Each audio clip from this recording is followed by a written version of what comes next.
Before we get to the questions, could you state your name and your title for the game, please? Sure. I am Craig Kohn. I taught agri-science for 10 years, and now I'm currently a PhD student at Michigan State University. Okay. So first question. So, what is one of the best things about the agriculture industry? One of the best things about the agriculture industry? Boy, it's a big industry. Boy, narrowing that down to one thing is a tough one. I think probably one of the best things among many things is just the connection that the industry has between society and natural systems that we depend on. And so in a sense, the agriculture industry is sort of like this connection that our societies have to the things in the natural world that we depend on. And so as a result, there's a huge responsibility there in terms of maintaining those natural systems so that we can continue to benefit from them in the future. Okay.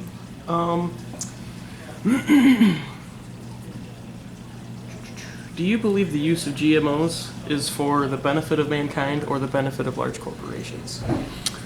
Well, I think GMOs, like anything in science, it depends on how it's used. And so science as a whole is one of those things where it's like a hammer. It can be used to build a house or used as a weapon. It depends on who's holding the hammer. I think in general, GMOs have a lot of potential. And keep in mind, in the next 30 years, we have to feed as many people who have ever existed in the existence of humanity. And so we're going to need a lot of tools to be able to do that. How those tools are utilized and who gets to use them will be a big key. And so whether it's for the benefit of humanity or for the benefit of a corporation really depends on the policies we have in place for that. I think it could potentially be both. I think personally that it's going to be necessary to have things like GMOs in order to produce the amount of food we need to produce with the limited resources and challenges we're going to have in the future in which to produce them. And so the idea that we could do all of this without GMOs seems unlikely to me. It seems like science has come down on the side that GMOs, when used properly and under regulation, are safe to use with limited risk compared to the benefit they could provide. Whether or not it's to the benefit of a corporation really depends. You could argue that electricity is to the benefit of the corporation that produces it, but we would not want to live in the world without electricity. And so I don't think they need to be mutually exclusive.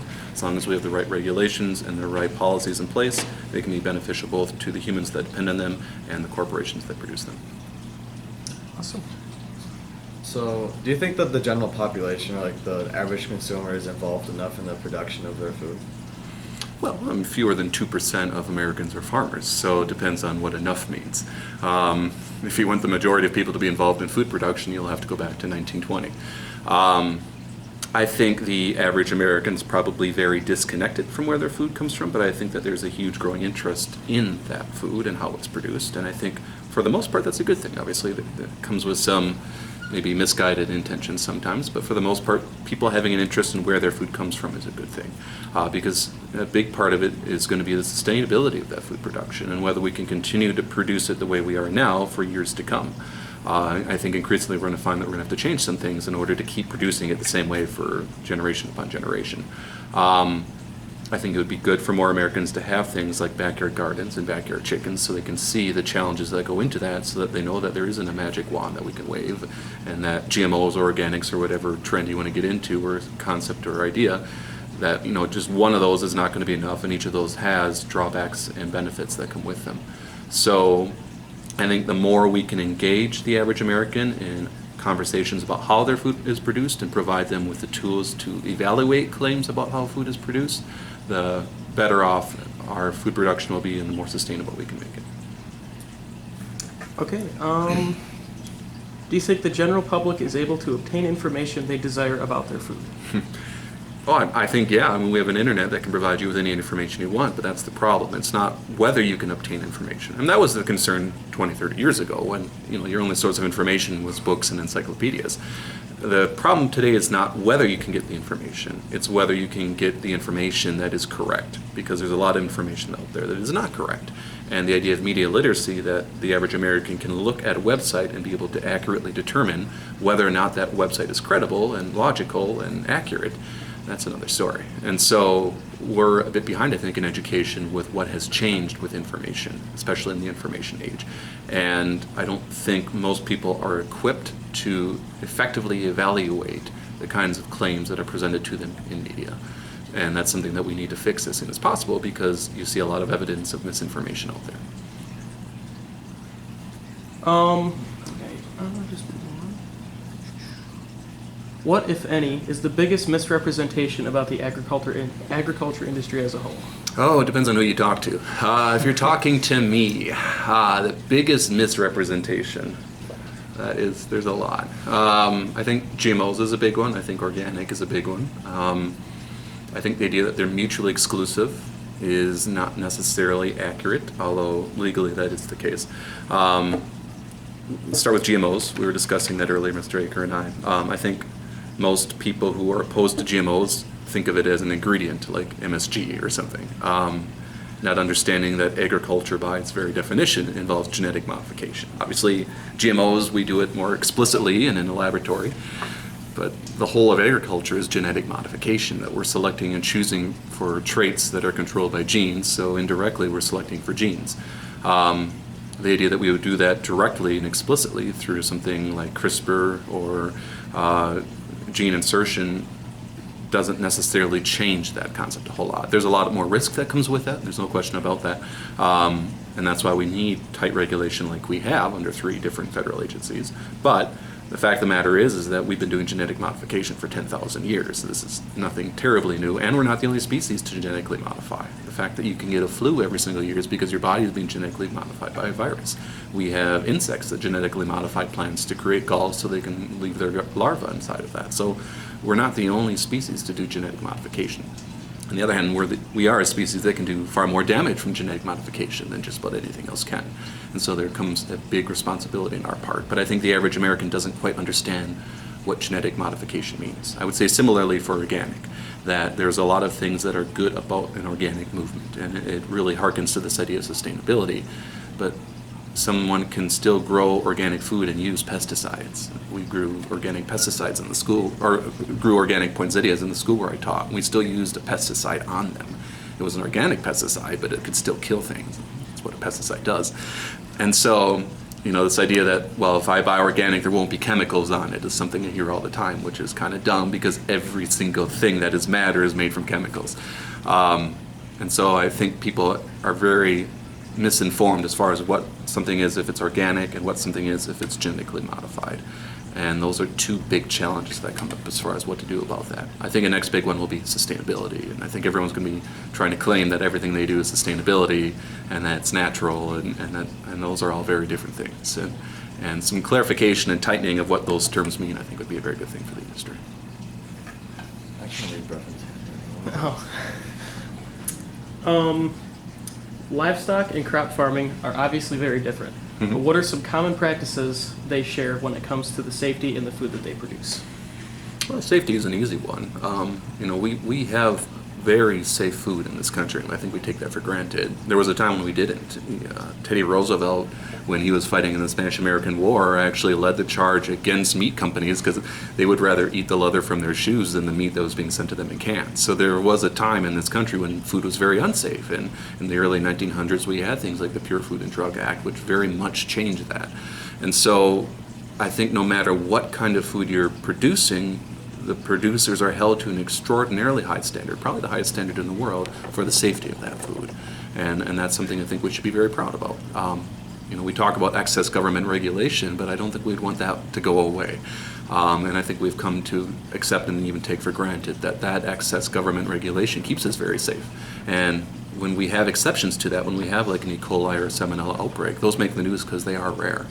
And so whether you're producing berries or you're producing corn or you're producing pork, it doesn't matter. You're held to the same very high rigorous standards for safety. And that's one of those things when we talk about education of consumers that is at risk, not because things are changing government-wise, but because we don't have enough people to do the inspections that keep the food that safe. We have a huge shortage of federal veterinarians. We have a huge shortage of federal food inspectors. And so when we talk about things like passing a farm bill is what pays for those sorts of positions and enables those sorts of people to keep that food that safe. And so long story short, we shouldn't take it for granted, because if we don't continue to support those things, we may not have them.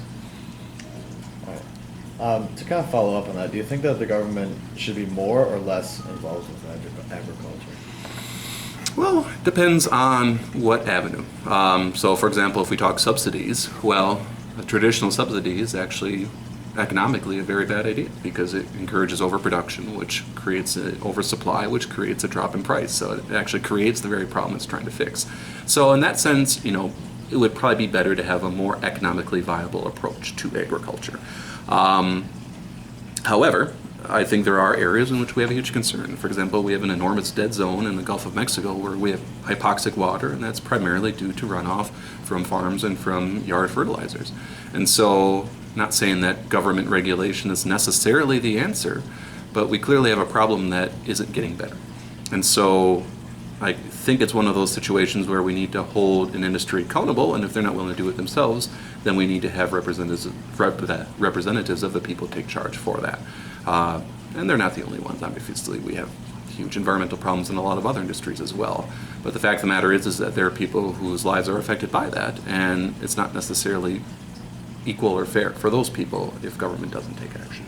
So, more or less, I don't think we can paint with a broad brush. I think there are some areas where there could be less government intervention, and that would be a good thing. I think there are areas where there could be more government intervention, but that's not necessarily the only option. Iowa's a good example where they are taking action to reduce runoff, and that is a combination of civic and government action, and that's probably in the best interest of everyone. So it would have to be an issue-by-issue situation, a case-by-case basis. But there might be areas where, yeah, more government intervention could be good, and there might be areas where less could be good. So when people say that farming is harming the environment, what would be your response to that? Well, it's kind of the same thing. It's too broad of a brush to paint with. In some areas, agriculture does enormous benefits for the environment. For example, one of our biggest problems is we have too much CO2 in the atmosphere. If you're growing crops, you're taking CO2 out of the atmosphere. You're sequestering into crops and into the ground. That's going to be a huge, huge resource for us in the future in terms of fighting climate change, is taking advantage of things that are already in place to fight that. We also have areas of agriculture that contribute to that. And so I think that some areas are unquestionably a problem, water pollution being one of those. That surface water pollution, agriculture is probably one of the bigger, if not the biggest, offenders. But that's not to say that there aren't other causes for that. And I mentioned, for example, yard fertilizers. There's one study I saw that said that an over-fertilized yard in a suburban neighborhood has as much impact as one 40 cow herd with a leaky barnyard. So it's not like farmers are the only ones who are creating this problem. And so, I think the question in itself is maybe a bit flawed in the sense that we can separate this group from that group. I think this is one of those situations where we look at environmental problems. Our lifestyles altogether are the things that create these problems, not just one sector of our country.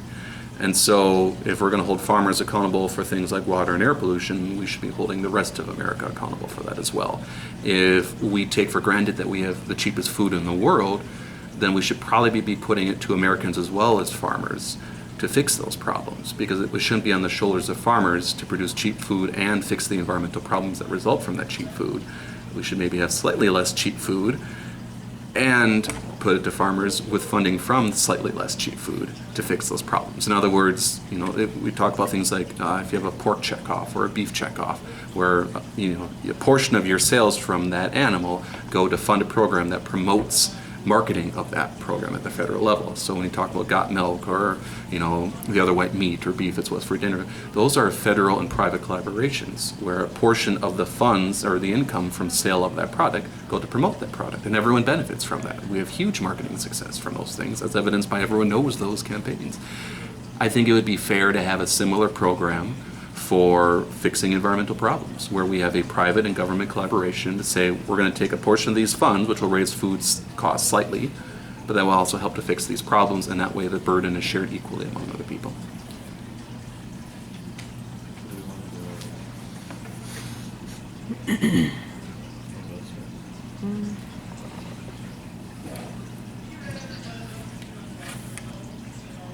What do you think industrial farming means? I don't know if there is such a thing. Farming's producing food. industrial farming, I mean, the closest thing I could think of if you're going to define industrial farming is the difference between using mechanization and not using mechanization, or basically what we traditionally think of as farming versus how Amish farm, or how someone without mechanization electricity farm. If you're using a tractor, it's industrial agriculture. It doesn't matter if it's a family farm or a corporate farm. If you're using mechanization, you're using industrial agriculture. You know, I think people have a romantic notion of what farming should be, similar to what they think schooling should be, right? If I ask you right now, would you rather be in a one-room schoolhouse or would you rather be going to this DeWitt High School? I think you would probably rather be here with, I don't know, 1,000 students here, as opposed to like 20 students in a one-room schoolhouse, right? The one-room schoolhouse seems really romantic, but it wasn't heated. They didn't have science class or foreign language. You know, you went to school for 8 grades and hopefully you learned how to read, and that was the end of it. It didn't prepare you for college. And as romantic of a notion as it seems, it wasn't a good place for students to be, because it wasn't a building designed for their needs, and it wasn't an environment that helped them achieve their optimum success. And the same could be said about farming. That, you know, this romantic notion of a red barn with a small herd of cows in the countryside seems really nice, but if you're a cow, you don't want to be locked inside of a barn for 6 months over winter. You want to be able to have the room to move around and be free, and have a freestyle barn with climate control and a formalized ration that meets all of your dietary needs, not be chained to a stall in a dark, damp barn where you're fed something that may or may not meet all of your dietary needs, which was the case up until only recently.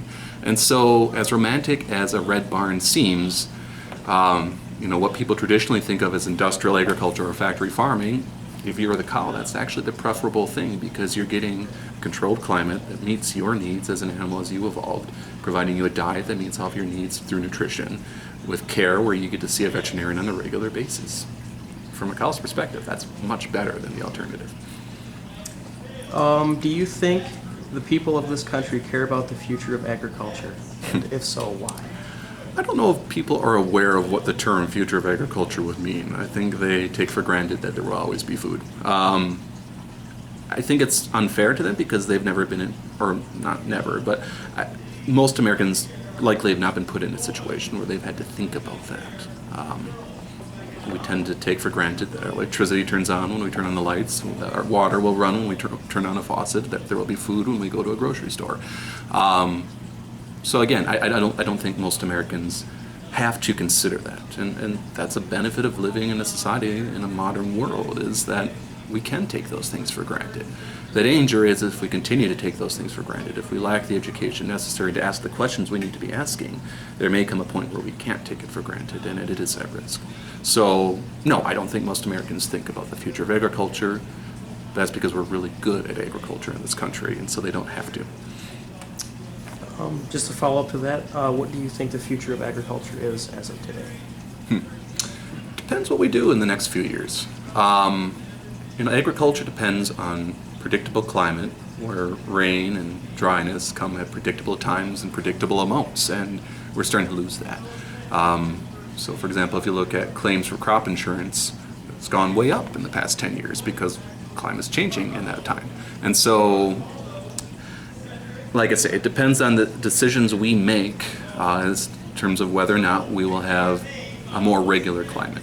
Because we can, like it, no matter how much technology we get, all life on this planet depends on a thin layer of topsoil and the fact that it rains on a regular basis. And if you change one of those things, and we don't live anymore. So, and we're starting to see those things change. We're seeing the rate of desertification increase. We're starting to see the increase in severe weather, flooding and droughts and things like that.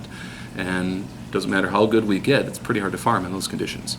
So I think the future of agriculture could be very bright if we take smart actions in the near future to make sure that it stays that way. I think it looks very bleak if we think that doing things the way we're currently doing is the way to keep doing them for here on out. When, in terms of years, do you think that changes in American agriculture started to happen? Can you be more specific?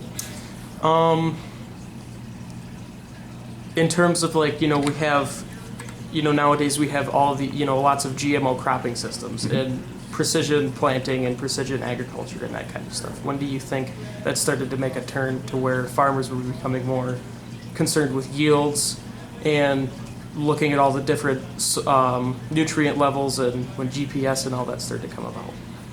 Well, I mean, I don't think there's ever been a time when agriculture hasn't changed. We had a huge rate of change that started occurring in the late 1800s and early 1900s when we started having land-grant universities.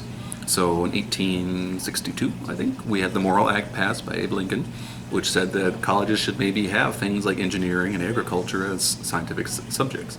And that's when we start seeing rapid change in agriculture. We start seeing the implementation of genetics and artificial insemination, of mechanized tractors, electrical situations in farming. We had the use of genetic modification in the late 1900s. GPS came about then. A month ago I was in Indianapolis and saw a tractor without a cab that's completely controlled by an iPad. So I think the rate of change is just as rapid as it was then as it is now. And so, you know, it's hard to answer your question because there's never been a time where we didn't change things. You know, agriculture began as hunter-gatherers who decided they were tired of hunting and gathering and would rather just, you know, raise cattle and farm crops. But those didn't exist when they started doing that. They selectively bred those things over time, and because they weren't satisfied with their yields. And so we got things like corn and strawberries and apples because people saw what was in nature and saw a way to improve it. And again, weren't satisfied with their yields. So I think that is the story of agriculture, is this ongoing strive towards increasing our improvements all the time.